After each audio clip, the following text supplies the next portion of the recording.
Okay, greetings everybody. So we might wind up talking about a variety of different topics tonight, but I know I wanted to spirit sort of moved me to want to talk about meditation. And I also wanted to cover nutrition. So maybe we might wind up covering two areas, okay? So nutrition. Meditation rather, I'm sorry. Meditation. Uh, Slides shall begin from the play from the start. Okay. Everybody can see the screen okay? Everything is technically all right? All right. Thank you, Anna. Yes. Thank you very much. All right. So, we are all Kemetic yoga teachers. One thing that we are confronted with as we move through the different places in the world that we move through is sometimes people do not understand that our ancestors in ancient Kemet had yoga, and they also had something that we call meditation, right? Because people are conditioned to think that yoga and meditation and stuff is all coming from India. Okay. So in Kemetic yoga, that is in the lineage that we are operating from, the lineage of my teacher, Dr. Hapi, and the lineage of myself, Yasir Rahotep. We use the term Kemetic yoga, we use the term Kemetic meditation in order to keep it simple, okay? You hear people using all of these kind of what they claim to be ancient Kemetic words, but are, to describe what they call yoga or to describe what they call meditation. And for me, a lot of that stuff is in dispute or it's incorrect, to say the least. So we just use the term Kemetic meditation, meaning that we are doing our meditation from the perspective of ancient Africa. So when we look at the word Kemet, what does the word Kemet mean? It means black. When we say Kemet, we are referring to the color black. We are referring to black people of African descent who populated the area of Africa called the Nile Valley. Okay.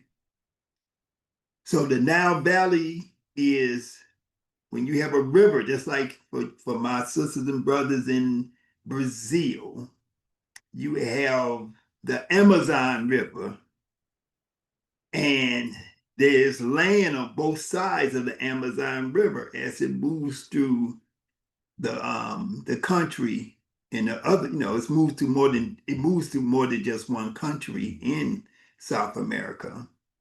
When we talk about the Nile River in Africa, in Kemet, it moves through 11 current countries in Africa.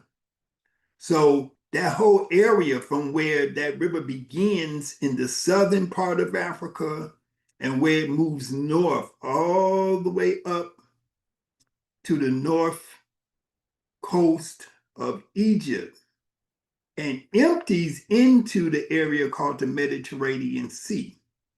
That whole area on each side of the river is called the Nile Valley because most of the time when a river is flowing, it creates something called a valley because it's sort of carving out. It's like a stream of water. If a stream of water kept moving and moving and moving in the same place for hundreds and then thousands and then millions of years, it would carve out the land.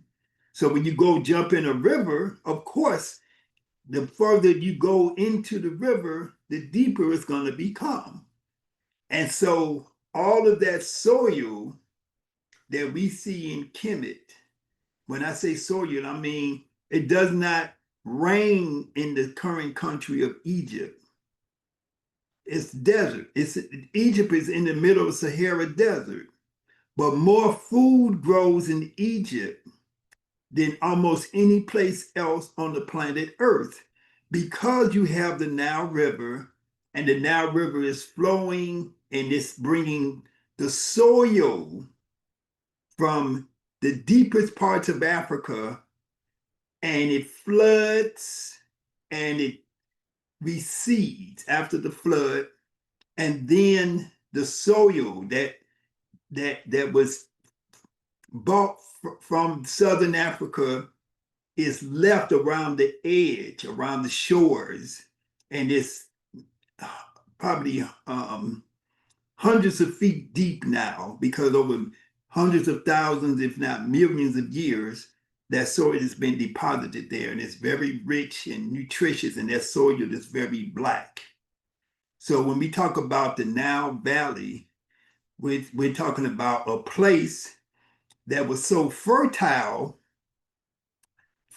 meaning that the land was able to support agriculture.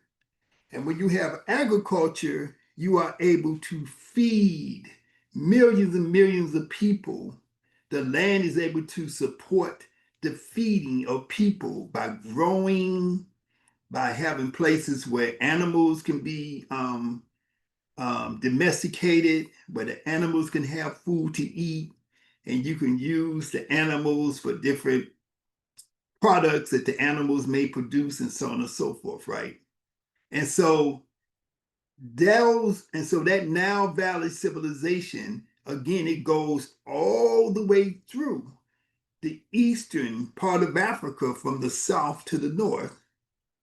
And because that Nile Valley is so fertile and so able to support people, you had civilization. And you had civilization that developed many, many different arts and sciences. And so those arts and sciences, those cultural practices include yoga, include meditation. Okay, that makes sense? Because people who are living day to day, like say for survival, it's going to be very difficult for them to have the leisure time to look up in the sky at night, to think about breathing, think about how am I going to do a movement or a posture, all the things that we think about when we do yoga, when we meditate. Those people are going to be thinking about, I have to survive. I have to find some food to eat for tomorrow.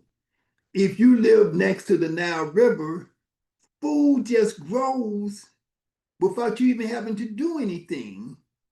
And then if you learn how to take seeds and plant them and then cultivate them and develop them, because you and your ancestors been doing this for thousands of years, then you learn the skills of what is called agriculture, and then you are able to produce food. And so in that same manner that you're able to produce food, you're able to produce a surplus. Listen to my word, a surplus of food. So now you can store food. So you don't have to look for food every day. Your food is there.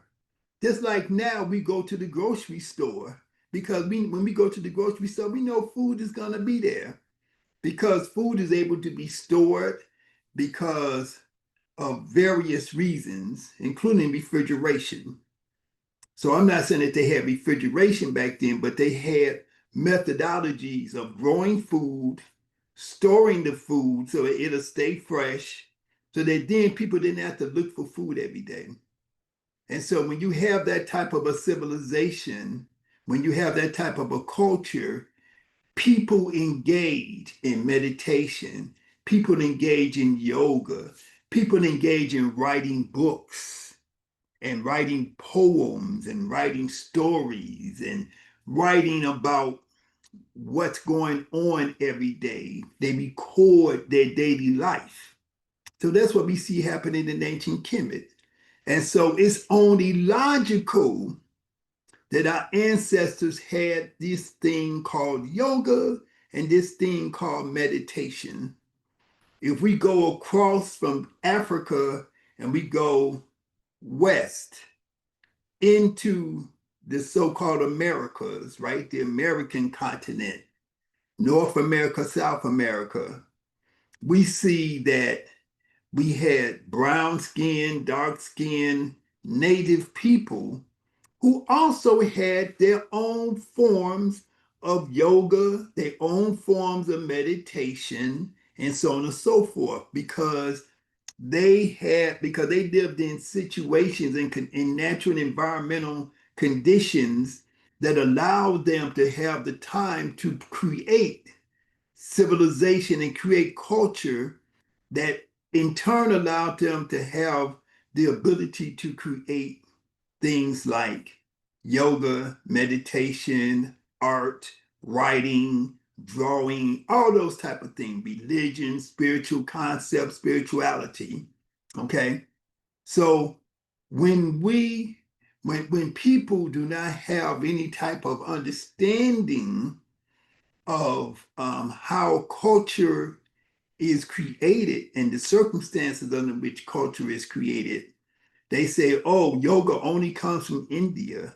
Meditation only comes from India. This is not true. All of our cultures have meditation, have some form of yoga.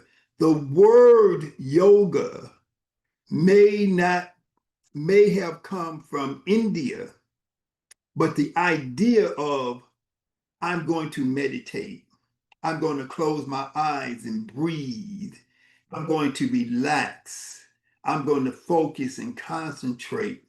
This is not unique to a place in the world called India. Human beings almost all over the entire planet, especially those parts of the planet that had higher civilization, they engaged in some form of meditation and some form of spiritual practice. Okay. So I just want to put that into context. Any questions about that? Okay. So we have this thing called Kemetic meditation. So we just make it simple, Kemetic meditation. Okay.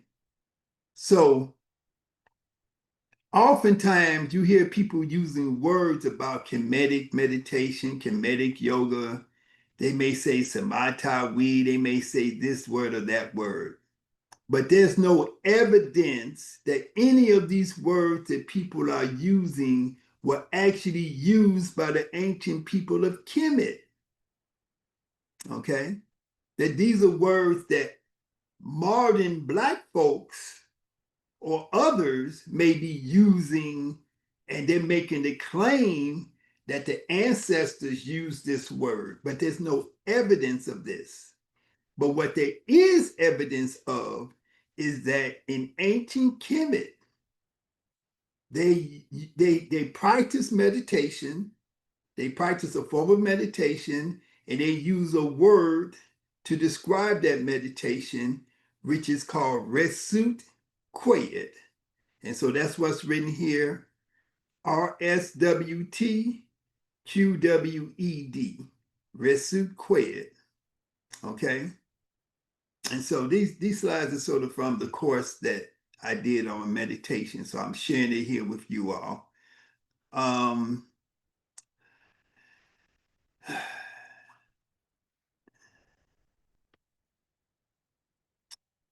so what is going to differentiate ancient Kemetic meditation compared with the meditation of other places, see, each culture develops their own system, right? So if you was in India, you would be speaking Sanskrit.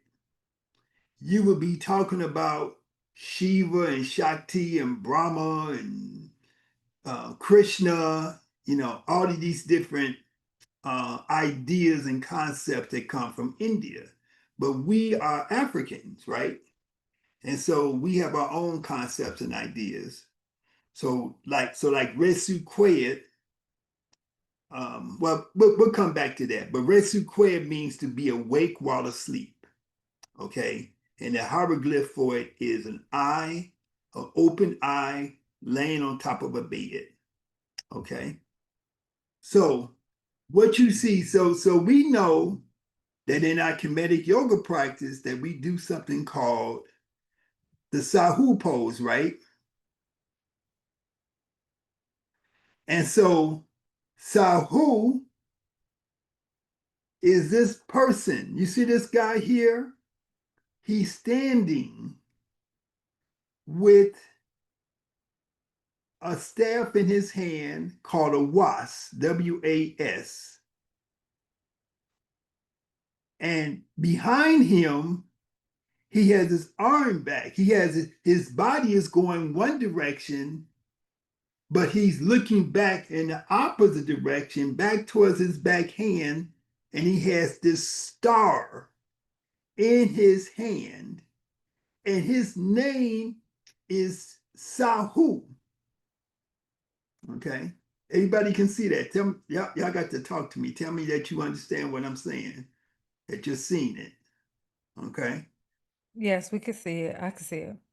Okay. So his name is Sahu. Now, what is this image from? This image is in the Cairo Museum. And I took this picture from what is called a ben. What is a ben? Ben. A ben is the tip of the pyramid. So there was a particular pyramid that had the tip on it, right? The top of it, shaped like a pyramid. And it had these particular Medu Necher, these hieroglyphs on it. And this is one of the hieroglyphs of this guy, or this image of a being. I just use the word being, B-E-I-N-G, whose name is Sahu. And so, why is his name Sahu? What is somebody answer this question for me? When we do Kemetic yoga, what does the word Sahu refer to? Total relaxation, mummy pose. Yeah, the so-called mummy, right? Some so-called mummy. Yeah. That's good. Being awake while asleep or in a state of meditation. Yeah. But this guy, this image, this being here, he's moving through the cosmos. And he's carrying a star in his hand. And he has the staff of power in one hand and the star in the other hand behind him. And he's looking back towards this star. All of this means something. And his literal name is Sahu. Okay. So when we are doing our meditation, we are actually moving through the cosmos. Our subconscious mind, when we close our eyes, we enter into a different realm of reality. Okay, this concept, this idea cannot be cannot be just relegated to being understood by people from India. Okay, other people, African people, understood these things before you even had India. So this is me a long time ago, some years ago, doing the Sahu pose. Okay, and so the way we do it is that we are laying on our back. We place the right palm on the chest. We place the left hand on the back of the right hand. We allow the thumbs to touch together, and we allow the thumbs. And so we're concentrated on the movement of energy, the movement and the flow of energy. Okay, when we are in this pose, what's happening? The first thing we do is that we go through complete and total relaxation. So how do we bring ourselves into complete and total relaxation? We do it gradually. So we do a body scan. So what's the first place? And when we do a body scan, what's the first place we pay attention to? Anybody? Breath. What's the first place in the body? When we're scanning the body, where do we begin to scan? Brain, mental, head. Top of the head. In the head and the face, right? Yep. So we pay attention to the facial muscles. We pay attention to the jaws, the cheeks, the back of the neck. Okay. And what are we trying to do when we pay attention to those areas? We are trying to do what to them? It's not a trick question. Totally relax them. Totally relax them, right? So we want to relax the forehead, the temples, the jaw muscles, the back of the neck, the throat area, the shoulders, and then the upper back, the middle back, the lower back, the left arm, the left hand, the fingers of the left hand, then the right arm, the right shoulder, the right arm, the right hand, the fingers of the right hand. And so we just progressively moving downward into the hips, into the thighs, into the knees, into the lower legs, into the ankles, into the feet, into the toes. So we just trying to bring our entire body into this state of relaxation. So that's called body scan. A scan is where you observe the entire body, starting systematically from each area of the body one at a time, and you pay attention to that area using your mind. So you have to learn how to place your mind into those areas of your body and check them for tension. And if you discover some tension, what do you do to get rid of the tension? Somebody tell me.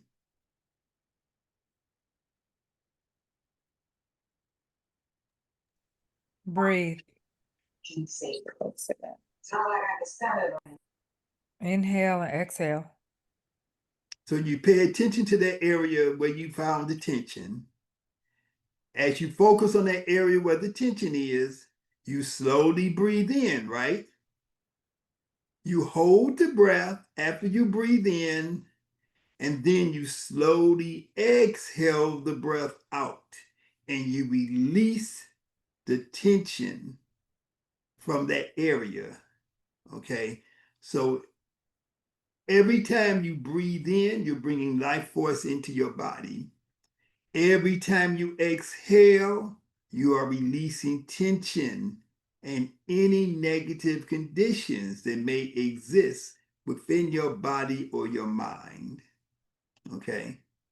So that's a Sahu pose. Okay? So let's go back to this guy here, whose name is Sahu.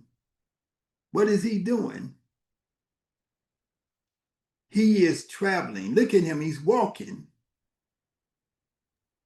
And got power. He got that thing that's in his hand is called a was staff. Was is spelled W-A-S. Okay. And he is controlling a star in his back hand. And he's looking back at that star as he's walking forward. So this is all telling you something. Anybody familiar with the Sankofa bird? I wish I had an image of it here. Anybody know Sankofa? Let me go back for it. I have it tattooed on me. So what is the image of the Sankofa? It could be different, but it's like a peacock kind of turning backwards with his neck turned the other way. But it's a bird. A bird, yeah. It's not, I don't think it's a peacock, but it's a bird looking backward. You know, and what it represents is the idea of using the past as the foundation upon which to move forward into the future. Okay. So we have to understand the past in order to know the future, to have a foundation upon which to build the future. So that's why it's called Sankofa. Returning back to the knowledge and the wisdom of the ancestors. So what is he looking back at? What is Sahu looking back? What does that star in his back hand, in his hand, what does that star represent? The universe? Okay. The universe. Or Orion. It could represent Orion. Okay, what is Orion? Orion is, I guess, supposedly our where we actually come from.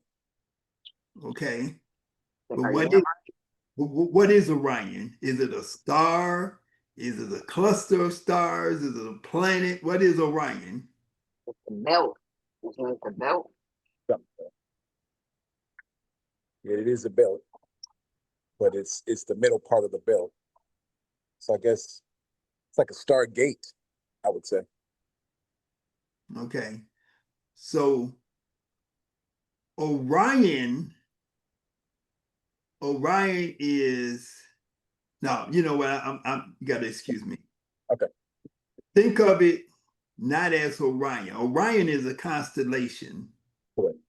And there's 3 stars that make up the belt of Orion. So Orion is viewed like the word Orion, that's a Greek word. But that constellation is viewed as a hunter, a man who's hunting, and he has these 3 stars on his belt. These 3 stars that in his midsection that represent the so-called belt of Orion. Sure. But think of that star that's in the hand of Sahu. It's not being like Orion, but being Sirius. Sirius, yeah. Yeah. And then Sirius, what is Sirius? Sirius is not one star, it's not one planet. It is a cluster of several stars and planets. Okay, and they also have moons with them. So it's a cluster, it's a place, it's a star system. That's what Orion is. I mean, that's what Sirius is. Okay. And so in the Kemetic stories, the Kemetic metaphysical stories, they say that we come from a planet that is a member of the Sirius star system. Okay? And so when you're so I'm giving you my interpretation of what we're looking at when we're looking at this figure of Sahu. Oh, okay, North Star. Go ahead, what you saying? The North Star. Because Sirius is the brightest star. I don't know if it's a North Star, Okay. but Sirius is not a single star. It is a cluster of stars. Okay. And stars have planets. Because Sirius is so far away, it looks like a single twinkle in the sky, but it is actually a system. It's a cluster of several stars that are so far away and close together that they appear in the sky to the human eye to be one star. That makes sense? Yep. Okay. So within the Sirius star system, there is a particular star that this star represents. Okay. And so it is said in the mythology of ancient Kemet that we human beings actually originate at this star. So what it looks like to me is that Sahu is looking back as he is moving into the future. He's walking into the future with the staff of power in his hand, and he's looking back at where he come from in the cosmos, in the universe. Okay?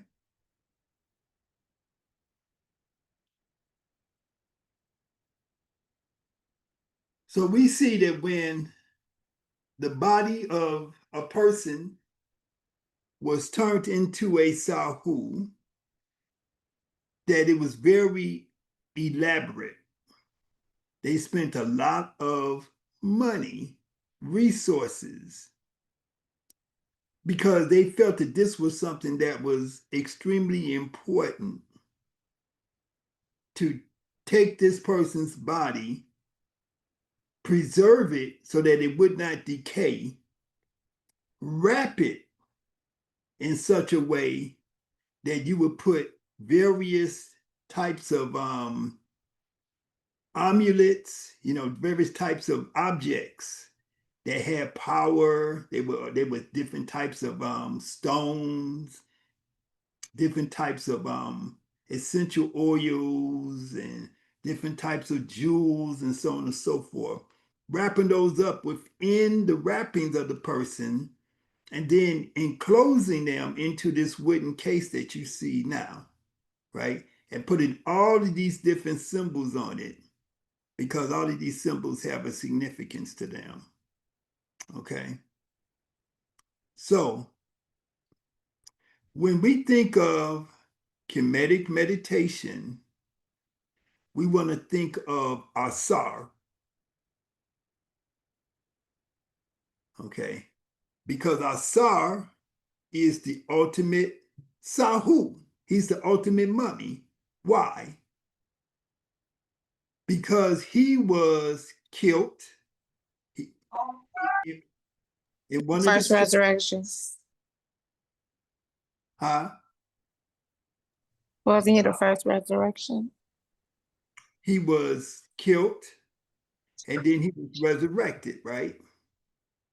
So this is a very ancient story, and this story encapsulates the whole philosophy of ancient, not just of ancient Kemet, but of ancient Africa, period. Okay. So in the story, his body, he was killed and his body was made into a Sahu. That's what you're looking at. So the other people called it, what you're looking at now, a mummy.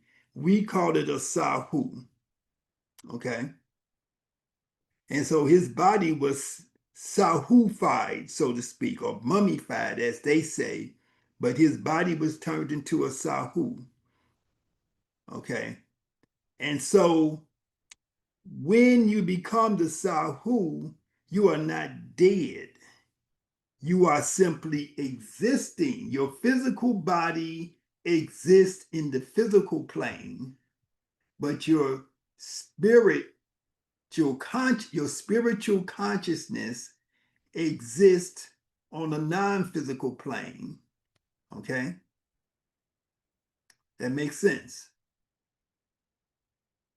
So Asar represents what we would call a transcendent state of being. Asar represents a transcendent consciousness. So you're looking at him, right? You're looking at his statue. His eyes are looking back at you. You could touch his physical body, but his consciousness is aware of this physical reality, but his consciousness at the same time is aware of the state of being that it exists in, which is transcendent, which is in a different reality. So he exists in two places at the same time. Okay, so that idea of being in two places simultaneously, that's what we're trying to get at when we're talking about meditation. When you close your eyes and you go into your meditation, you do your body scan, you go into your deep relaxation, you start to do your controlled deep breathing, and you feel like you have left your physical body, but you know that your physical body is still laying there on the floor or sitting there in your meditative position. You know that all of this is happening, but at the same time, your consciousness is aware of other realities. Okay, that makes sense? Somebody talk to me. Makes sense. Oh, yeah, Okay, definitely makes sense. okay, You got to experience it though. yeah. Makes better sense than anything I've ever learned over the years. I can relate. Okay. Thank you. So get that word, transcendent. So transcendent. So when we are doing meditation, we are trying to achieve a transcendent state of consciousness. Okay. So remember that phrase, transcendent state of consciousness, because that is what Asar did. So Asar is our archetype. Asar is the example that we're trying to follow. We want to become like Asar. So that's why the ancestors created stories. The other people, the white folks, they call it mythology, right? That's their word. But this is our spiritual science, okay? The westernized people, they said that there is science on one side and there's spirituality and what they call religion on the other side, and that they do not mix together. That's why in America they created something called the separation of church and state. And I think that's fine for the context of America. But in ancient Africa, the idea of science was dealt with concurrently with ideas of spirituality. Okay. So here we see, well, let me go back a little bit. So we got Sahu, we got me doing the Sahu pose, we got the actual Sahu, the mummy, and then we got Asar. So the idea of the mummy, idea of you becoming, of them taking your body and mummifying you or sahufying you, this comes from the story of Asar. Okay. And then we have this image here. If you look down in the right-hand corner, you can see me standing there. This was in 1995 in my first trip to Kemet. And this is at a place called Rameses Meri Amun. So the person that you see in the statue sitting on this chair in his meditative position, his name is Rameses. People normally call him Ramses, but his name is Rameses. Okay. And the place where he is, but this temple, this is a temple, and today they call it Abu Simbel. Abu Simbel. That's not the proper name. A more appropriate name is Rameses Meri Amun, which means Ramses, the beloved of Amun. Okay. And so when I look at this statue, I see a person in deep meditation. Okay. They took this same image, this same statue, and when I say they, I'm talking about the people who founded this country. And they made a statue of a man named Abraham Lincoln, and they called it the Lincoln Memorial. So Abraham Lincoln is sitting like this. This image is carved out of a mountain. This is not where they just took a statue and then stuck it there. They actually saw one mountain and they carved this mountain into the temple with four identical statues on the outside of the temple. So this is all carved from a mountain. Right on your left, you see like a little dark spot. That's the entranceway to the temple. Okay. So when I see these images, all I see are references to meditation. Every place I look when I go to Kemet, I see references to yoga, meditation, and so on and so forth. Okay.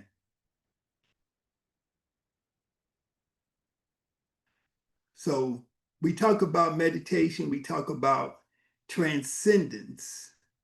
So what is transcendence? It's the act of overcoming the effects of attachment, identification, merging of consciousness. So different over time, different aspects of meditation have gone into different cultures. Different cultures have taken ideas and concepts that have their origins in ancient Africa, and they have expounded or expanded or moved them in a way that fits their particular cultural concept and their particular cultural purpose. Okay. So this idea of transcendence, you've heard the term transcendental meditation, right? That is a modern idea of meditation that started in the late 20th century. Transcendent meditation. So transcendence is the act of overcoming the effects of your attachment, being attached to the material world, identification where you cannot see yourself outside of your material existence, right? If I don't have my home, if I don't have the fancy car I'm used to, if I don't have the social and, environment where people like me and love me and all that kind of stuff, then I am nobody. I am nothing, because that's what I identify as being myself. Myself are the things that I own. Myself are the things that are the material things that I am surrounded by, right? That's how people identify themselves. If they don't have the car, they don't have the clothes, they don't have the prestige or the way that people think about them, then they feel bad about themselves. They cannot go on living because they identify the self with the material world, the material environment in which they are living. Okay. So that's what we call identification. That's what we call attachment. So transcendence is trying to break away from those psychological and psycho-spiritual conditions that allow you to be a prisoner of those artifacts of living. Okay. Now we get down to this last part, merging of consciousness. So when we look at Sahu, when we are doing the Sahu pose, we are attempting to merge our consciousness with the divine consciousness that has created this thing that we call the universe. The universe is way, way too vast, too big for us to have a understanding of. The universe itself is beyond the capacity of the human mind, the human consciousness to understand. But merging our consciousness with the universe attaches us to something which is above and beyond our own individual selves. But at the same time, its totality is beyond our capacity to fully understand.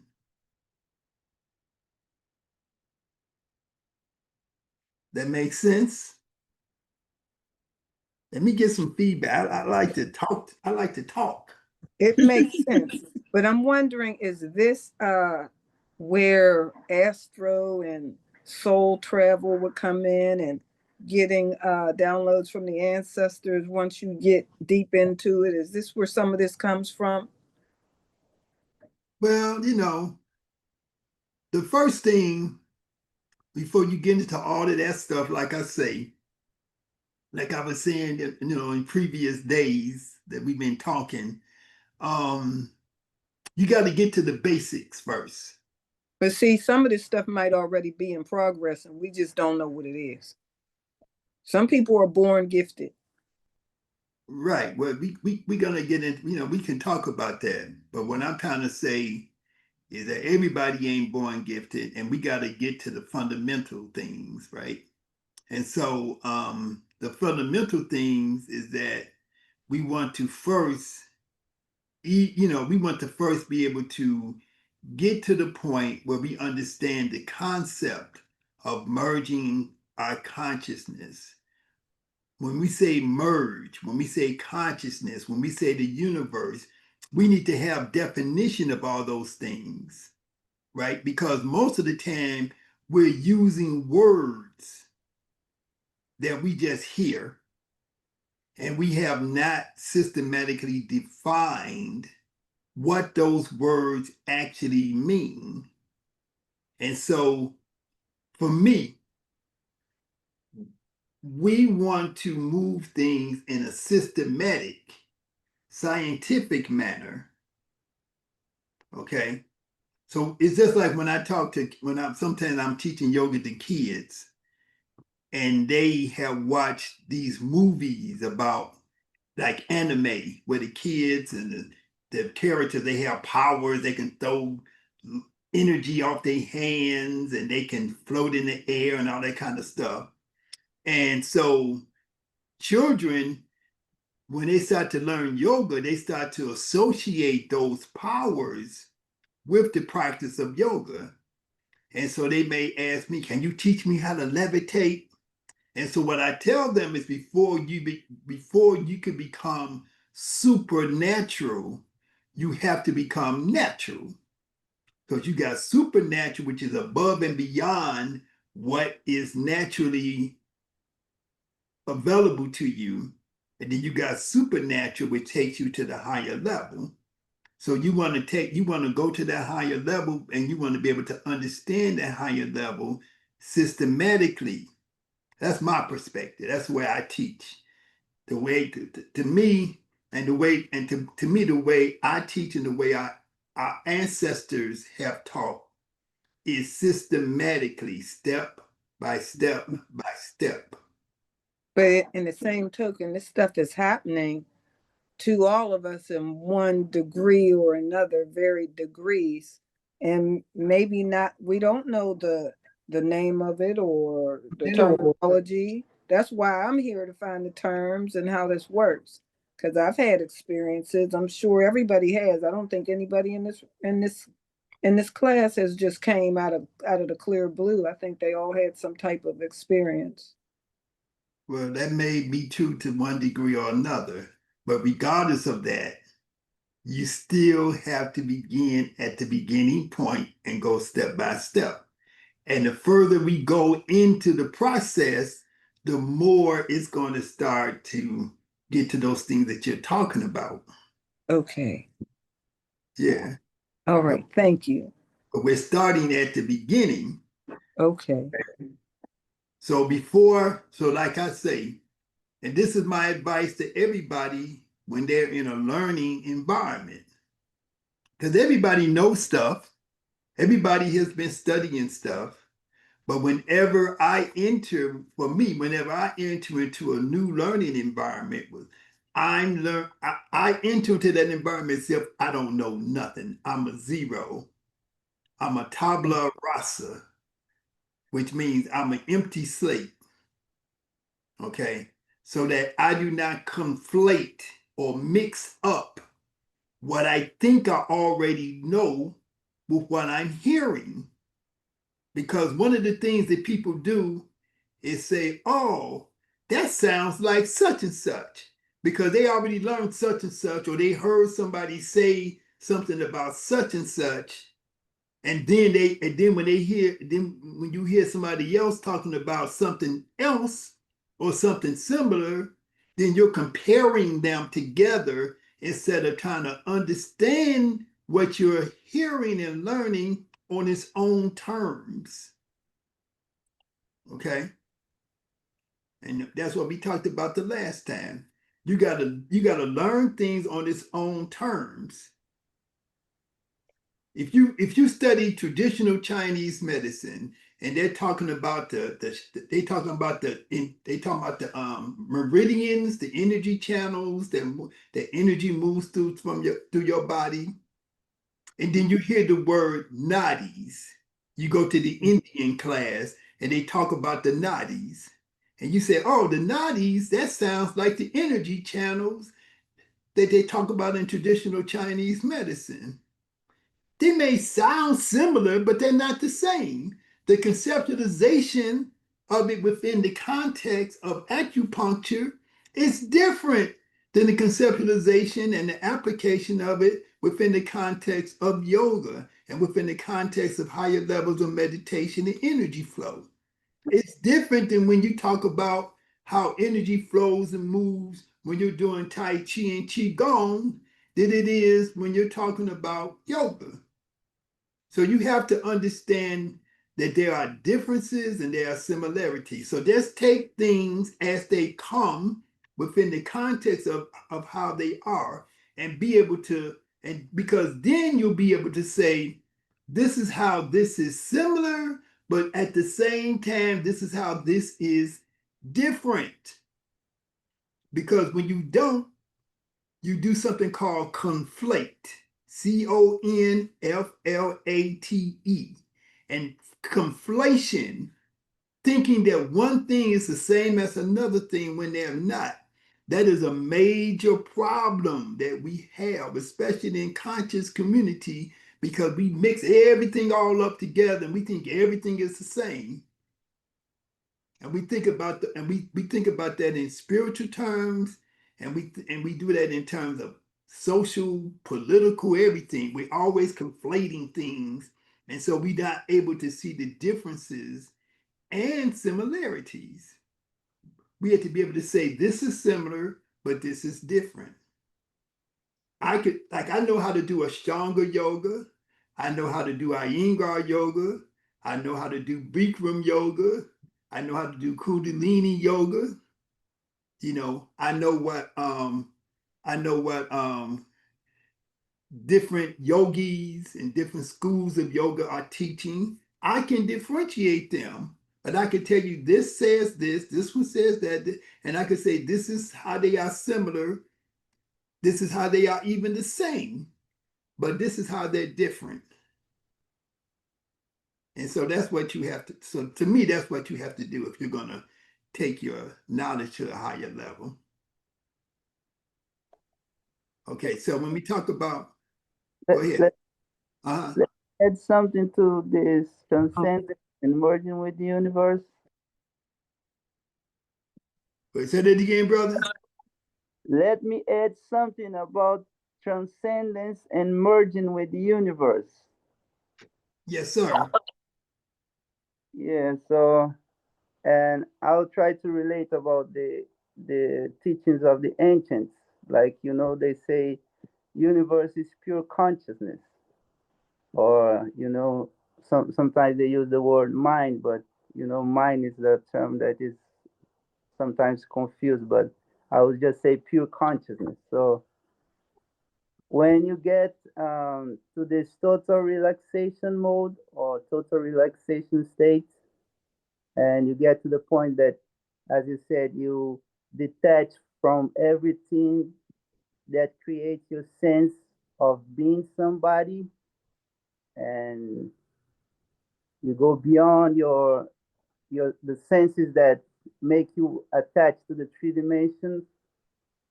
So for me, that is merging with the universe. As they say, the universe is holographic, and so the universe is inside you. So everything is connected in this universe, even though it's very large and we cannot comprehend like all this, you know, this large stuff that we cannot explain everything. But to become one with the universe is the only way that you can consider it that you are knowing what that is. So and you experience that inside of you. So that's why I can relate even to the first image that you showed about the Sahu, like you were talking about the stars. You know, in the Hindu nature, they say the star is also a door to the other dimensions. So they already knew that we are multi-dimensional beings. So when you get to the total relaxation within your breath, you can experience this other levels of existence and also become one with the universe. Yes, sir. And so, like, a lot of those terminology that you use, like multidimensional being, see, we want to know what does that actually mean? What is the definition of that? What Well, does that mean? And okay. I'm not asking you what it means. I'm just saying we want to be able to define all of those things. Yeah. Okay. Yeah, for me, it's just say that we are um, much more than our bodies, you know, and our senses that make us attached to this 3D world, like your senses, what you see with your eyes and you hear with your ears and you smell. So we are beyond all that senses that make us attached here. And for me, the way to experience that multi-dimensional thing is get into the total relaxation and going beyond your body. So So as then, use your body and your breath to know that you are beyond your body, something like that. so then again, and I'm not arguing with you. I'm agreeing with you. So then again, then we still have to take each statement, each word that we're using and define. them so that we're using the words correctly. Like you said, you said the 3D reality, right? Yes. So what is the 3? What does the D mean? And how do we know it's only 3 and it's not 1 or it's not 5? You know what I'm saying? So all of those things have to be broken down systematically. You can write 10 books just on, if you just say the word, if you just use the phrase three-dimensional reality, because you're talking about 3 dimensions. What are those 3 dimensions? See, so we use words. I'm not talking about you, but I'm saying in general, people use words that they hear, and they have a ill-defined understanding of what those words actually mean. So if somebody say 3-dimensional, what is the first dimension? What is the second dimension? What is the third dimension? Right?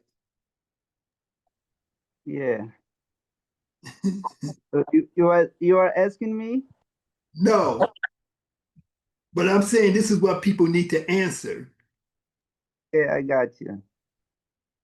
But if you want to answer, you can. Well, as I said before, when I say 3 dimension, I'm talking about what they call physical reality, you know. But they say, oh, the 3 dimensions is high. I don't know how to say that in English, like depth, high, and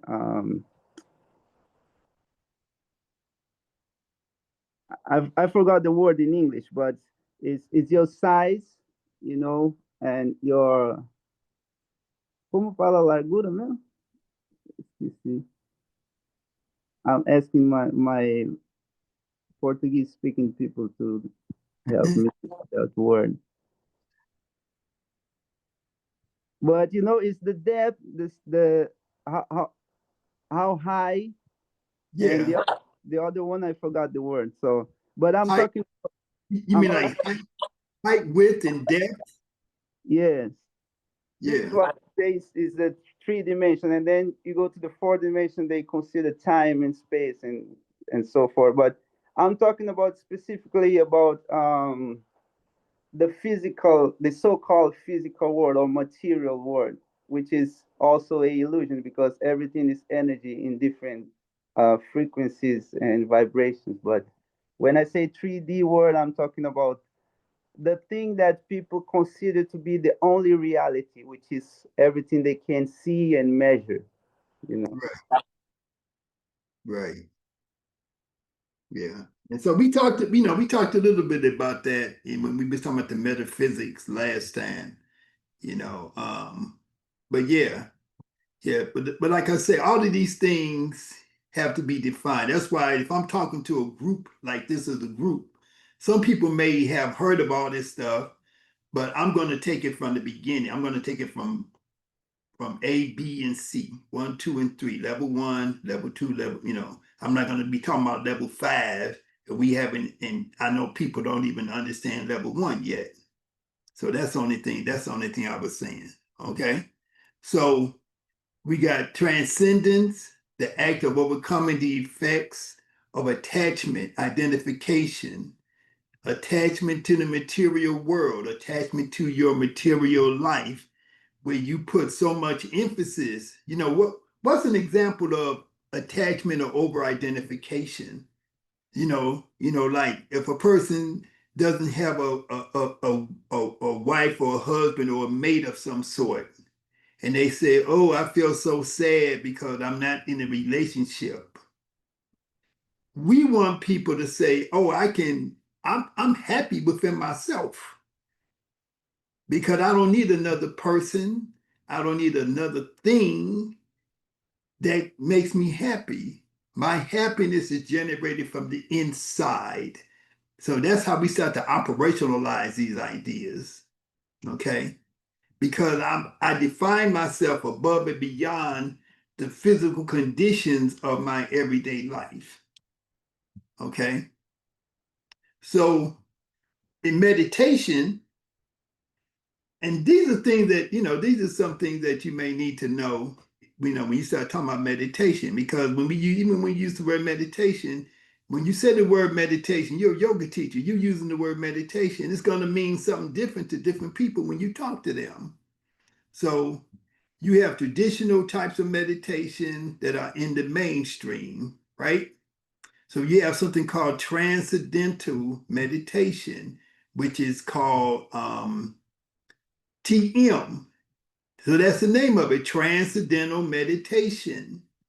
And this was began by who? Who brought this transcendental meditation, or who popularized this word, this term, transcendental meditation? His name is written right there. Y'all know who that is? The sword? No. It's written right there. It's a TM, Transcendental Meditation. He started the Maharishi University. Well, it wasn't always the university, but he taught yoga to the stars, the Beatles, and all of them. Yeah. But that was the man's name. His name was his name, or his title was Maharishi, right?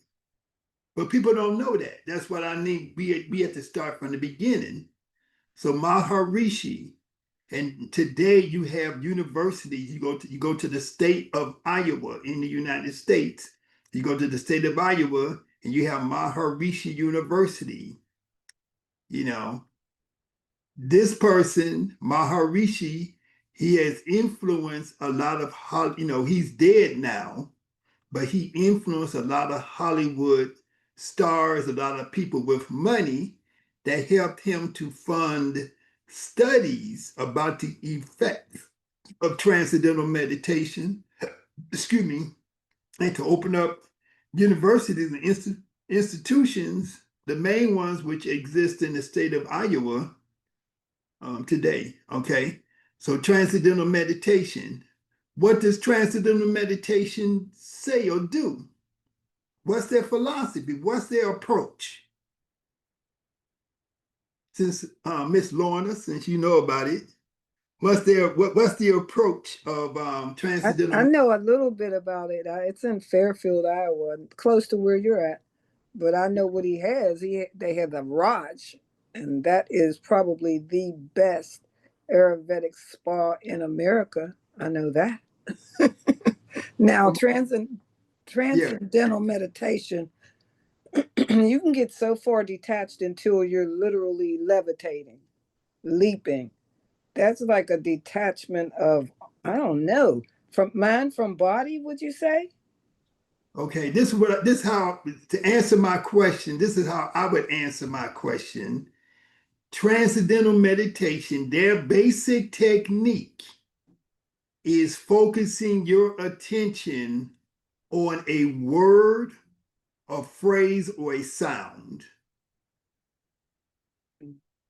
Okay, so they use what people may call a mantra, and so sometimes your teacher, your guru, gives you your mantra and tells you this is the sound or the word or the phrase that you are supposed to repeat over and over and over again. And that's supposed to take you into a trance-like state, which in turn changes your life, allows you to have this deep, transformative experience that makes you correct all of your poor behavior, all of your addictive behavior, all of your attachments to the material world, causing you to eat right, do everything. That's what I thought it was, basically a detachment thing. Of course, you have to focus on something and say something to yourself to bring that about. I just didn't. Well, I'm not even agreeing with what they're saying. I'm telling you what they say. What it is. Yeah. I'm telling you what they say, what the definition of this, what the approach. Remember, I used the word approach. What is their approach towards meditation? It is using a sound or a phrase. But but the effect that they claim is going to come from this is that you are going to become totally different and changed from the person that you are. So, for example, they had a transcendental meditation kind of conference or meeting in Chicago some years ago, and I went to it, and they had different stars and stuff. So, what's the guy from who used to have the Def Comedy Jam show? Richard, not Richard Simmons. What's his name? Simmons. Russell Simmons. So Russell Simmons, he is amongst the elite, the Hollywood type of elite star people who fund and support this whole transcendental meditation movement. So when I was listening to, when I spoke to him and I'm listening to these other people, they're saying, oh, we want to come to Chicago and we're going to teach the kids.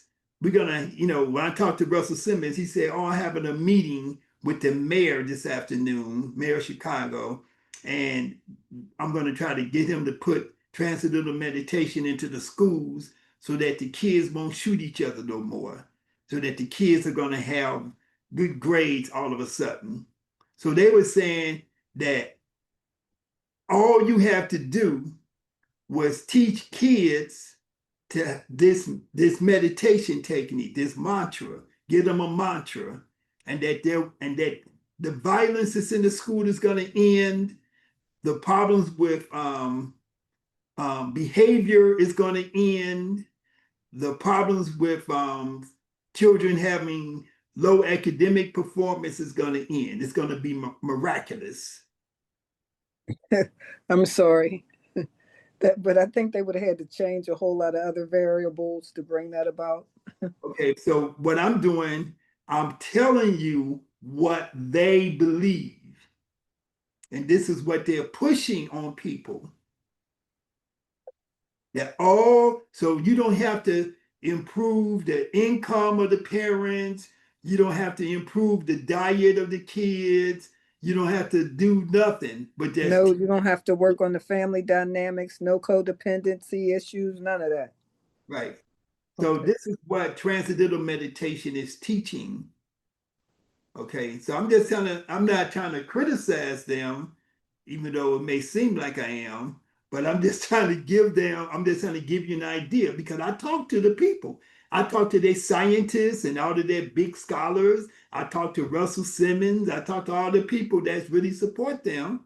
And I've read their stuff for years. So I understand transcendental meditation, but this is the foundation of what they are teaching. Okay. So then you have something that's go to the right box on the right. It says mindfulness. So you have a guy at Harvard University. His name is John Kabat-Zinn. So this is a white guy. And so he took ideas from Buddhism and he started to use terms like mindfulness. Everybody's heard this term mindfulness. Mindfulness, like transcendental meditation, it's a big, huge industry. Yeah. It's a multi-million dollar industry, transcendental meditation. Mindfulness is a big multi-million dollar industry created by John Kabat-Zinn. Okay. I got paid good money to go into Cook County Jail in Chicago to be the head of a mindfulness project at Cook County Jail to teach the inmates mindfulness. And then to measure, it was part of a research project to measure the effects of mindfulness.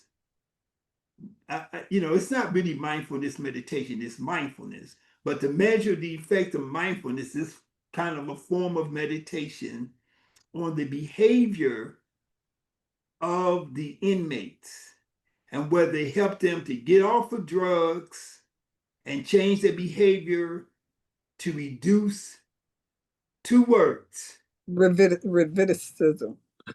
recidivism. Recidivism. You got it. Recidivism, that's 1 word. And what's the other word? It has to do with substance abuse. Addiction. Relapse. Oh, okay, relapse prevention. How did that go? Can I ask the results of that?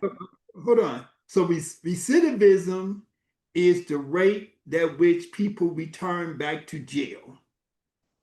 Relapse is the rate by which people return back to the use of drugs and alcohol. So you may be off of drugs and alcohol for 6 months, and then you have a relapse where you start using again, right? Recidivism, you got out of jail, you went home, you got around your friends again or people who were negative influence on you, and then you committed a crime, you went back to jail. That's recidivism, okay? So in the study that we did, we got, this was a $3 million study. I didn't get $3 million. I just got a little tiny portion of the money. So don't think I got a whole bunch of money from it. But it was a 3-year project. Okay. And what my role was to actually teach the techniques in a 6-week period to the men. This was all men who were incarcerated in the Cook County Jail in Chicago. Chicago, Illinois is in this county of Cook. So Cook County Jail. Okay. So we had to select about 60 to 80 I just use the word residents. Inmate. Inmates. I'm not going to call them inmates. I'm just going to use the word people, incarcerated men. They were incarcerated for whatever charge that they were under, and so we had to so we had a control group. So with the group of men that we were working with, we selected them. They had to, they had to be, they wasn't forced to do it. They had to volunteer and want to do it. And then we had to compare them with another group of men. So teaching them the mindfulness, that's called an intervention. Mm-hmm. The other intervention that the other group, that the control group received, was learning some type of they were involved in a reading process, like reading books and poetry and stuff like that. And then we compared recidivism and relapse in one group versus the other group. And so the group that went through the mindfulness, they had a better relapse and recidivism rate than the normal population of people who came in and out of jail. And they also had a better outcome in terms of recidivism and relapse than the people who was going through the reading program. So it seems like the mindfulness group did better than just the regular people that went in and out of the jail without nothing, and that the mindfulness group also did better than the people that came into jail and only received this reading program. So I don't know that, I don't have all of the numbers, but it did show that it made a difference, right? Now, the problem that I had with Jon Kabat-Zinn was that it was not the techniques that he wanted us, or he wanted me to employ as the leader, was designed for people who come from a privileged background. Oh. It wasn't designed for people locked up in jail. So this 6-week program that he had put together that they wanted me to implement, it would like bring up certain types of trauma that people had. And then I had to wait. And then they had to wait for to next week. They wanted me to bring up this trauma and then wait till next week to resolve it. Oh, That was crazy because okay, this person gonna be thinking about all of this different crazy stuff in their life, and then they locked up in jail with 20,000 other people, and they at risk of being harmed, or they at risk of harming somebody else because they may have an outburst or something or whatever. So to me, ethically, I could not just say, okay, I'm gonna make you examine all your inner feelings about trauma and stuff, and then I'm gonna leave and let you be on your own until next week before I give you something to resolve it. So it was certain changes I had to make in the program to make it work for the population that we was working with, right? That makes what sense. was the selection criteria itself? How did you select these different groups of people out of that population? We went into the jail. We worked with the administration of the jail.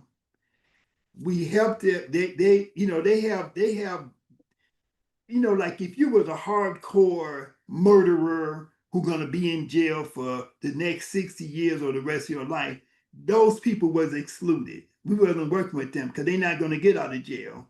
We was Okay. working with people whose offenses was of a certain type that there was a good chance they're gonna get out of jail within 6 months, and and they were willing to participate in the program because part of the program was that you would participate in the program while you was incarcerated, and also when you were released from jail, you're going to let us do follow-up with you to see how you was doing, and if you had went back to jail or went back to using drugs and stuff. And also we gave you places to go for help, like not Okay. only for meditation and yoga, but also for social services. Okay, resources, housing and all that, jobs, all that. Yeah, Yeah. whatever I think it was called. It's an organization in Chicago. It might be over in other parts of the country too, that help formerly incarcerated persons to get services. Okay. Okay, so that was John Kabat-Zinn. So mindfulness is just becoming aware of what they use the word acutely, of becoming acutely aware of feelings and their role in shaping behaviors. So that is their that is their technique, that is their approach. And so these are things that's important to understand, that each one of these systems of meditation, each one of the systems of yoga, they have a particular approach. So that's why you don't best mix up all kind of stuff together when you're teaching yoga and when you're teaching meditation. If you're gonna, you at least need to know that you are doing that and what the effect is going to be. Okay. So in meditation, you have the concept of mantra. So look at your left lower box. Mantra, repetition of a sound, word, or phrase. So that's what they do in transcendental meditation. There's a group of Buddhists. There's a Buddhist organization. They use this term, Nam Yo Hoden Gekyo, Nam Yo Hoden Gekyo, Nam Yo Hoden Gekyo. Y'all, some of y'all have heard that. Nam Yo Hoden Gekyo, Nam Yo Hoden Gekyo. Tina Turner. Uh, Tina Turner. yeah, I forget I forget the name of that sect. That's SECT, that sect of Buddhism that practices that. But I first became aware of it when I was around 16 or 17. And some people invited me to a meeting when I was just a teenager. And they was making claims like dude was on an airplane. I guess he was like an airline pilot, and the plane was about to crash. And he just said, Nam yo holding gekyo, nam yo holding gekyo, nam yo holding gekyo. And he miraculously was able to save the plane from crashing. So some of these things are things that people put a lot of, to me, fanciful or kind of, false, values to, you know. But now let me just explain this to you. A mantra, there's nothing wrong with a mantra. Repeating a word, a sound, or a phrase over and over again, repeatedly, right? Now, in Kemetic yoga and Kemetic meditation, we don't give you a sound. Well, we do have some sounds. We get into that later. Yeah. But we give you the breath. We say focus on your controlled, deep breathing. Now, when you focus on a word or a sound, and you make that sound or that word either verbally or in your head, what the effect of doing that is that it actually makes you it makes you control your breathing better. So everything comes back to the breath. So for me, from my perception, instead of focusing on some word, I'm going to focus on inhale, pause, exhale, pause. Dividing the breath into those 4 parts. So that is the approach of our Kemetic meditation. Because when you start to focus on controlled deep breathing, consciously dividing that breath into those 4 component parts, that is when you are going to, really Hear your sound. you're going to develop your ability to concentrate. You're going to develop your ability to become aware of the life force, to consciously move the life force as you inhale and move the life force as you exhale, to bring energy into the body, to release tension from the body. To me, that approach that I'm describing is superior to all of this other stuff that people are talking about.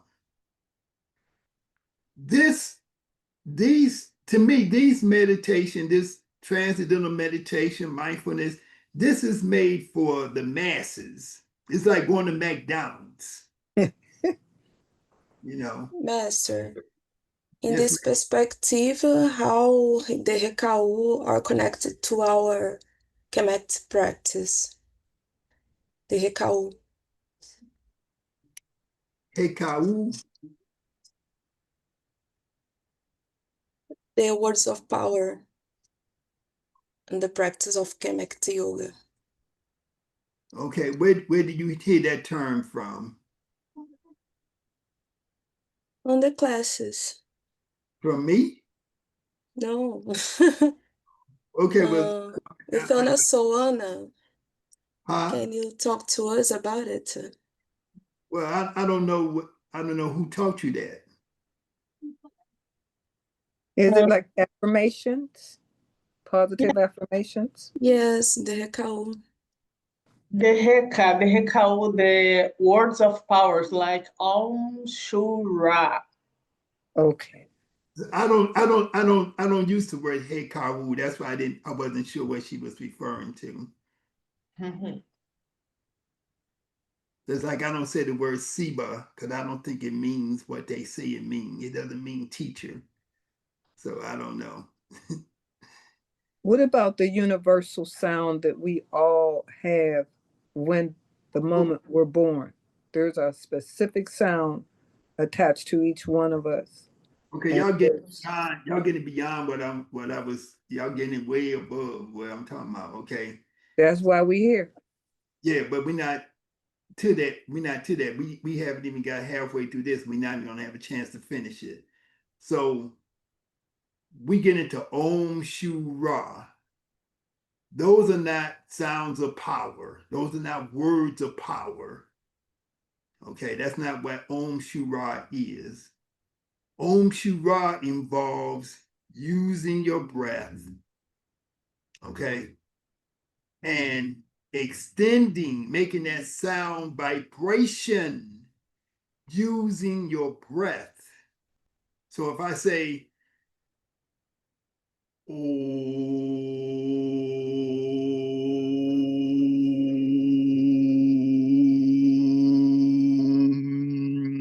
Shu.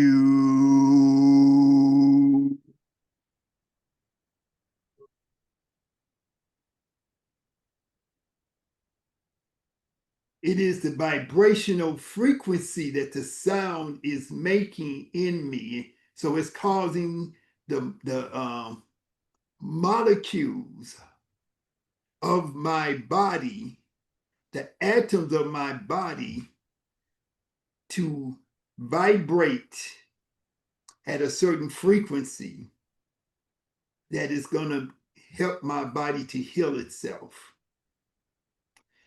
Now, if you say a word of power, so I might say, oh, abracadabra, Mhm. That's a word of power. Hocus pocus, those are just saying words. That's not the same as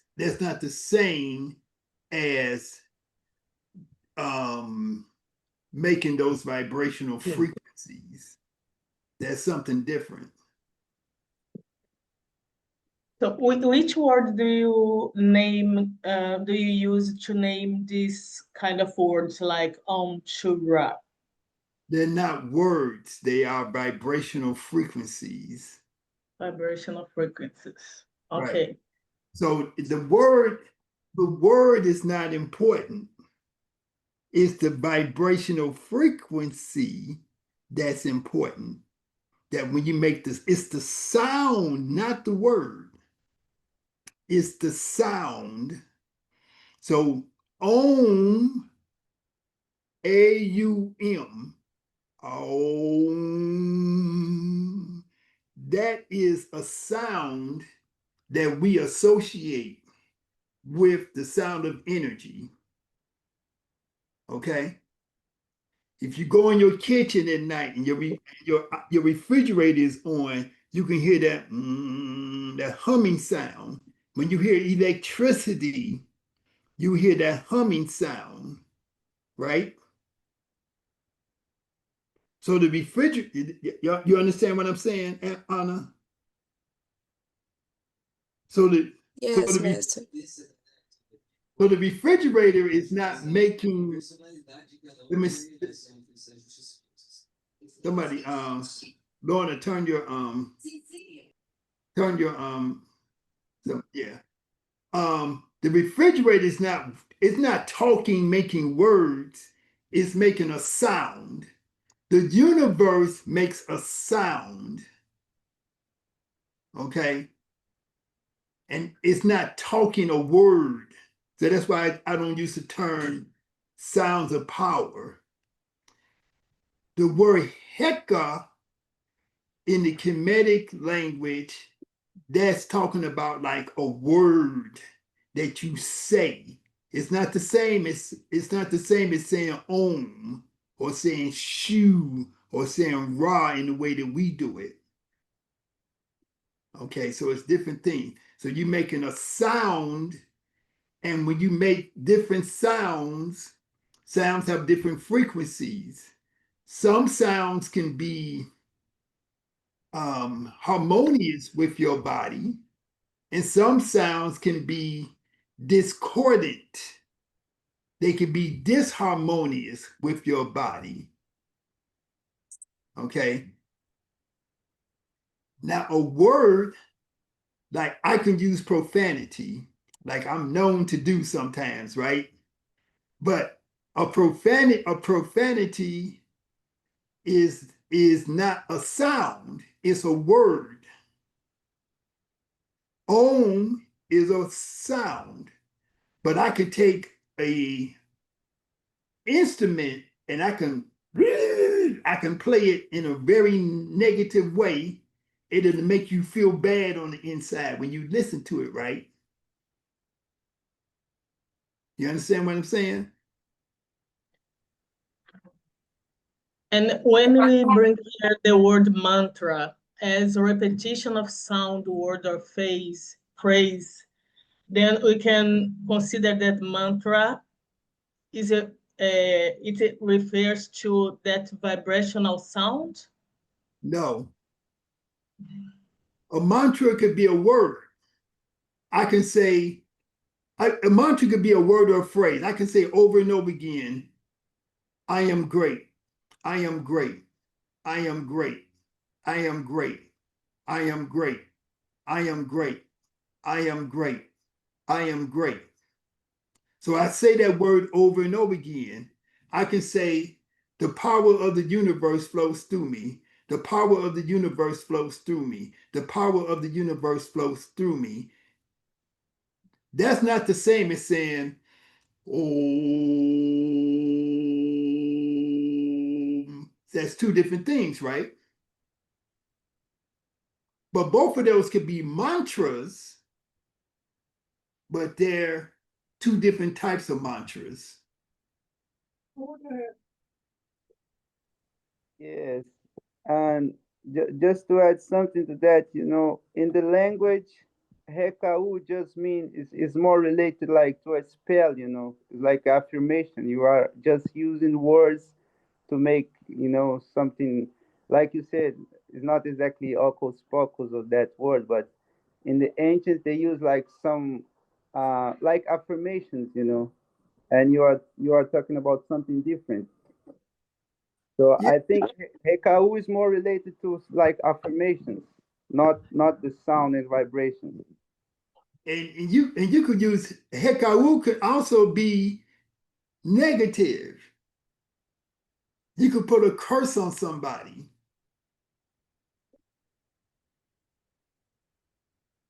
You could say, I want to see you fall down. I want to, I don't want to say those words, but you can say negative things and repeat them over and over again and give them some energy to push them into the universe. So if you're going to use the word, if you're going to use the phrase hekau, I would say repeating something positive. I am beautiful. I am beautiful. Just like when you hear a song, say it loud. I'm black and I'm proud. Dun, dun, dun, dun, dun, dun, say it loud. I'm black and I'm proud. We said that over and over again. I'm black and I'm proud. Now we believe that we black and proud. We say black is beautiful. It's the same thing, but it's different than a sound vibration. It's a word vibration. It's still vibration. It still carries energy. Okay. But it's not the same as saying Om Shu Ra. Because when we say Om Shu Ra, Om is universal. When we say Shu, that's the breath. It has a particular effect on your vibrational frequency. When you say raw, that has a particular effect. Okay? But it's not the word itself, it's the vibration that comes from how you say that word. So if I do not practice my breathing, if I do not practice my cleansing breath, my Sahu pose, my alternate nostril breathing, my movements and my postures, when I make those sounds, they're not going to have the same amount of power to them.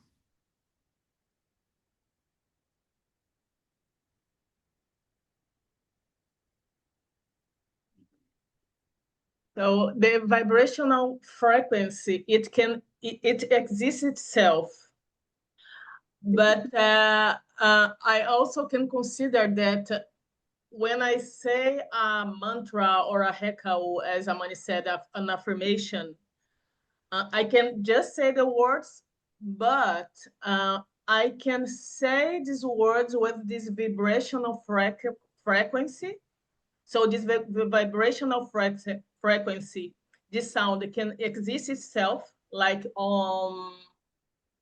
but as well, when I say a word, it will be in a vibrational frequency. No. Listen, if I say the word, if I say I am God, and I say that 100 times a day.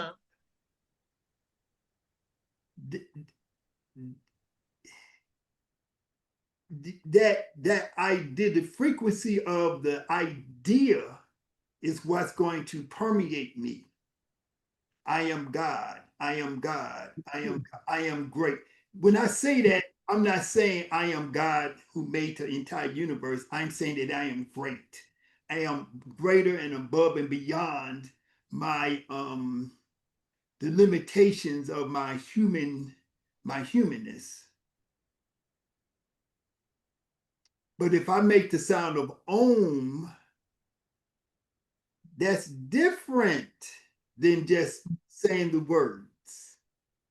But I don't know how to explain that it's different. It's a vibration. But when if I say the words I am great, I am great. If I say the words I'm black and beautiful, I'm black and beautiful, and I make myself, I am talking to myself, and I'm putting this into my psychology that I am great, I am God, I am black, I am beautiful, and stuff like that, right? But when I do my movements and my postures, my breathing becomes what? Deeper, right? Right? I can take in more air for a longer period of time, right? Right. So then when I say, so then when I do my Om Shu Ra, I can do it for an extended period of time, and I can cause the power of that vibration to increase and get stronger than if I were just saying, oh, because I got my lungs are weak. But if I make my lungs strong, so it's a different, it's a different operation.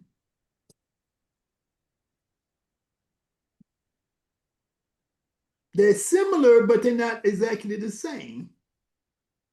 Yeah, it's in the line.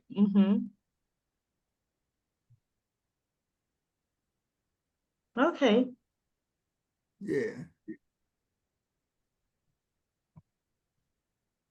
Yeah, but these are things that you put into application more so than just intellectual thinking about it. Just do it. But in general, when you hear the word mantra, you're talking about repetition.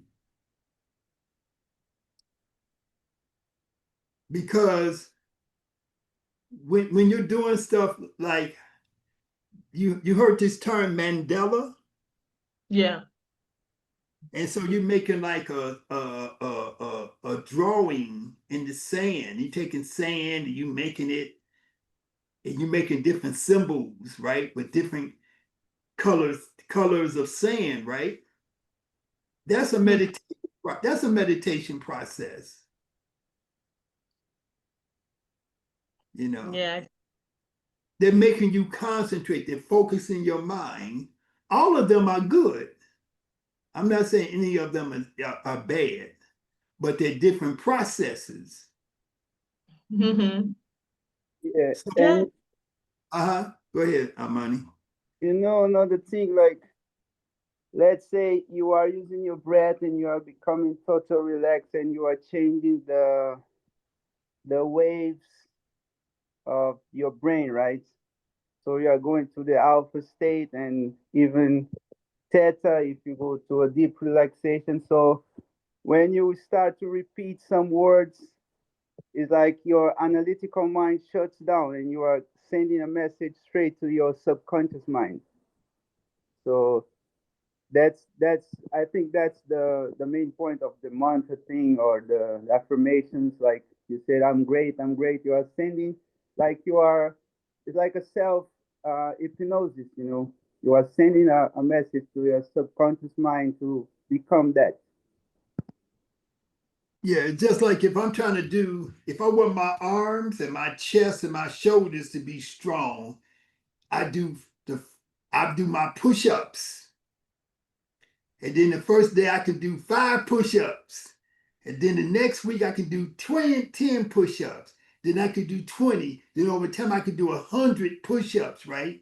So now my much stronger.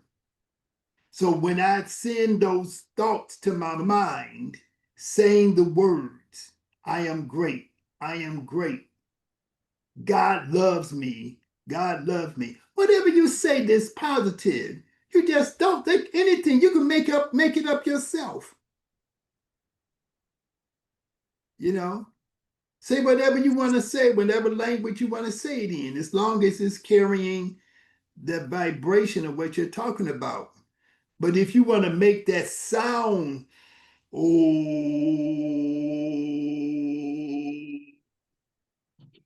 you want to hold that sound. Like I can go in the ocean, like when I'm in my top shape, my top yoga shape, I can go in the ocean and I can go underneath the water for 6 minutes, right? And so when I do that for 6 minutes, I have a great deep experience than if I do it for 30 seconds. I can only do it for 6 minutes when I really practice. When I do a whole lot of sun salutation and Tekken poses and back bends and stuff, then my breathing becomes so great that I can hold my breath in the ocean and underneath the water for 6 minutes. And then I have experiences that are above and beyond the experiences I can have under normal circumstances. That makes sense? Yes, yes. And I can understand and I can feel the vibration, the vibrational frequency. I just was wondering about, and I understand that the meaning of the word, it doesn't matter indeed when we are talking about the vibration of the vibration, because it's not about the word, it's about the vibe, about the vibration, right? The word, if it the words make a difference because you want to say positive words. You want to say, I am great. I am loved. Because like people, I am loved. I love myself. I want to gather love towards me. So those are words of power that you say to yourself. But all kind of words can be words of power. That's it. Because I could just say that there is no cultural meaning, but Right. the vibration that I put in this set of layers that will make the effect, right? Well, For see, example, even if I didn't know another language, if you say something in Portuguese that you don't understand the meaning of the word in Portuguese. no, So I'm saying if you speak Portuguese and you say it in Portuguese, it'll have power. You say, I love myself. I love myself. I love myself. If you say the same words in English and you know what it means because you speak English and Portuguese, it's gonna yes. have power to it. But if Okay, so my point is, and what if you don't know the meaning of the word? What does it, how, what happens? nothing, The That's it. universe knows. Okay, The universe that's knows it. the meaning of the word. The universe doesn't know the meaning of the word. I don't know what the universe knows, but I The know. universe knows the Pay frequency attention. and the vibration. Okay, you have to be able to prove that. I don't know what the universe knows. Oh. Well, wait a minute. I want to ask you something, brother. Do you know? Did you? Hold on a second. But what you know, if I'm going to say certain words, I want to know what the words mean. Okay. Okay, go Mhm. ahead, sister. Yes, I'm wondering. In all of your travels, were you ever blessed to meet Eleanor Bay Eskander? No, She used to lie. Are you familiar with her work, though? no. No. Oh, she was a guest of the king in Cairo for many, many years. And she was able to lie in state in the pyramids indefinitely. So, but before she got to do all of that, she was a meditation teacher and she taught meditation to us kids. I thought you would have knew her for real. Oh yeah. Yeah, she was a deep sister, real deep. And she did yoga, meditation and all that, but her big thing was soul travel and that. She used to teach that to kids. We didn't know. We didn't even know what it was. You know what I mean? We didn't know what it was and we didn't know what she was. But now looking back, it's a heck of a thing. You might want to look her up. Eleanor Bay Eskander, deep sister. Okay. All right, I thought you would know her. She stayed in Egypt for many years. Yeah. She was our neighbor. Yeah. Okay. Just Yeah. to give you a little background, that's kind of people I've been around all my life. Everybody, and I don't know everything. I ain't never gonna say that I do. But I can tell you a whole bunch of other people I met, but I never met her. Oh boy. Well, I was blessed to have had her in my life for many years, and she was quite a teacher. Okay. All right, thank you. But on that other topic, we need to know what we are. We need to know what we are saying, and see. We use words like guru, for example. This is one of my pet peeves. Like that. Do not call me guru, because we do not understand the meaning of that word. We say, oh, guru means teacher. It does not mean teacher. When you hear the word guru, it's referring to somebody who's, when they speak, God is speaking through them to you. So you are giving that person the power of God. So you're saying that this person is God talking to me, right? So to me, it's just to me. So when you hear the word guru, don't call me that, and I don't use that term because I don't believe it's possible for God to create a universe to talk through me to you. Okay.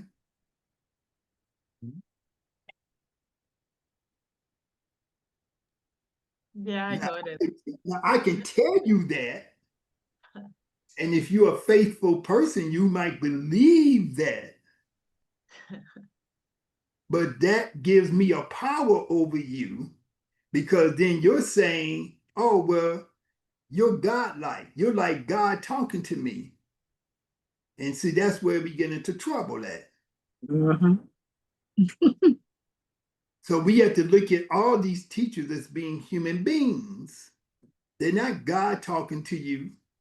They are a person talking to you who has strengths and flaws. We have good things and maybe less good things about them, right? So we take everything, that's what they say, take everything with a grain of salt. You got to temper all of these things, right? And that's why we have to be mindful of what words we're using and what the definition of those words are. Okay. That's why I don't want to make no prayers in Sanskrit, because I don't know what they mean. And I don't know, just like you listen to Michael Jackson's song, he say, I'm bad, you know it, you know it. And then you listen to somebody else saying, you're a bad person. That carries a totally different energy.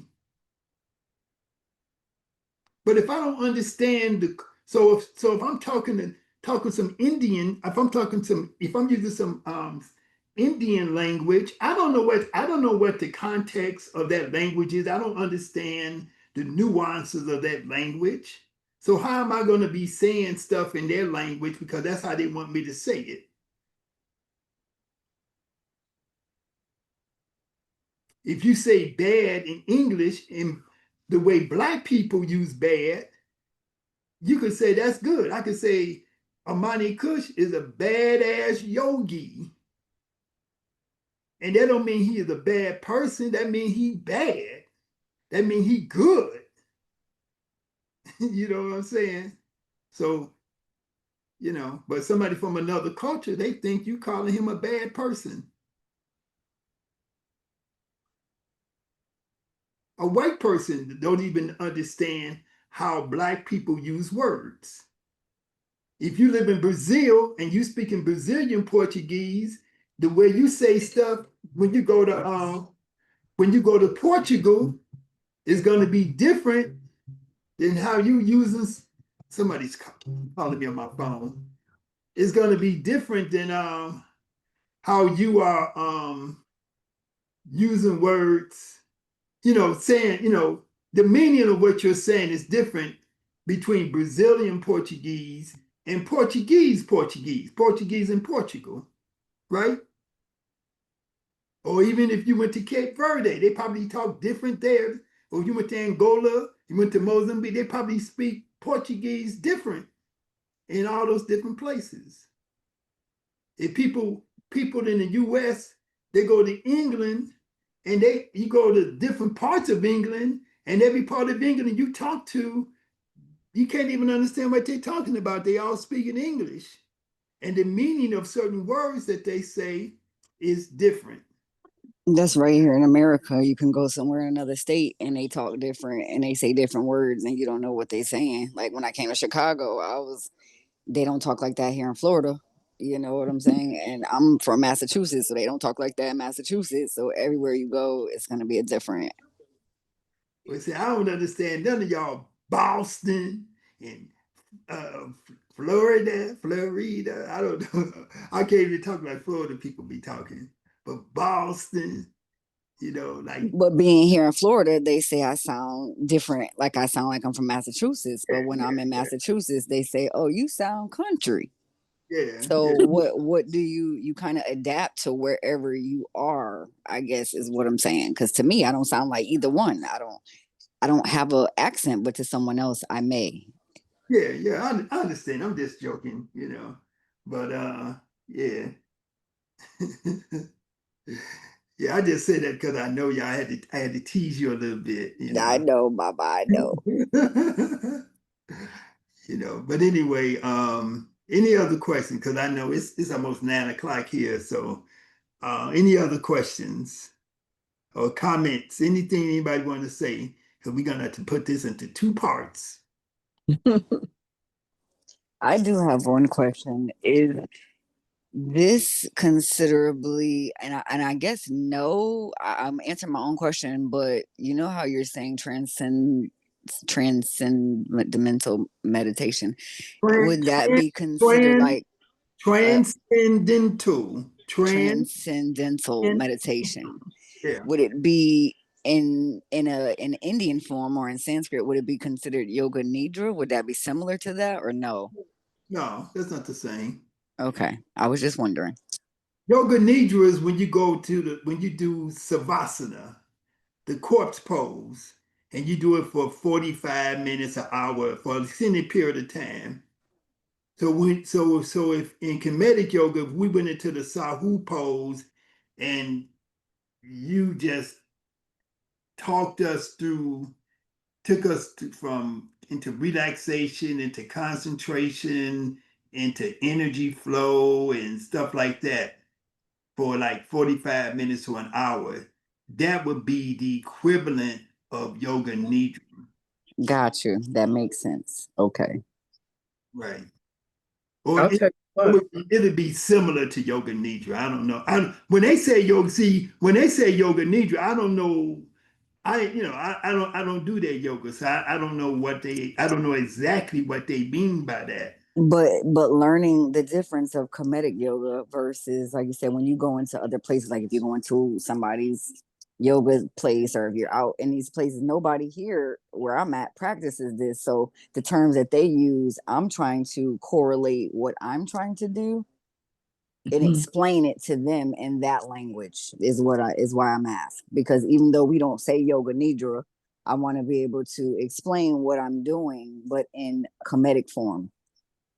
Well, just explain what you're doing. Don't have to use a term, word. Just explain. Just use your language to say A, B, C. That's what we doing. You don't have to. You don't have to say. You don't have to use update. You don't have to use that term because I Okay. don't. When they say like the word nidra, I don't know what nidra means. To tell you the truth, I just know that yoga nidra is where they do savasana. Savasana is the same as corpse pose. And they do it for an extended period of time. That's all I know. I don't know what they say to the person while they in that position. I don't know nothing about it. I just know that savasana, that means corpse pose. Asana is a pose. And then savasana means corpse pose. We do mummy pose, or what we more correctly call sahu pose. A corpse and a mummy are the same thing, right? Supposed to be a dead body. Correct. But when they're doing savasana, they are doing, it's similar to what we call the mummy pose. We are imitating death. Death is not being dead. Death is a transition where you are experiencing the afterlife. Okay. So when you're doing, so I don't know how they explain the corpse pose. I don't know how they explain Savasana. I don't know how Yoga Nidra explains it. But I know what I mean when I say Sahu pose. And I know what I mean when I say Amenta. Amenta, like the name of our video, or name of our meditation audio is called Journey to Amenta. Amen. AMENTA. Amen. And then Ta. Amen represents this idea of the subconscious, this hidden universe. Ta, T-A, represents a place. It literally means land. So the land of Amen, that's where we're trying to get to.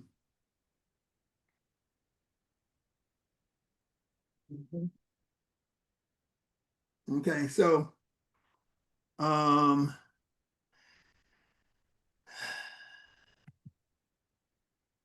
let me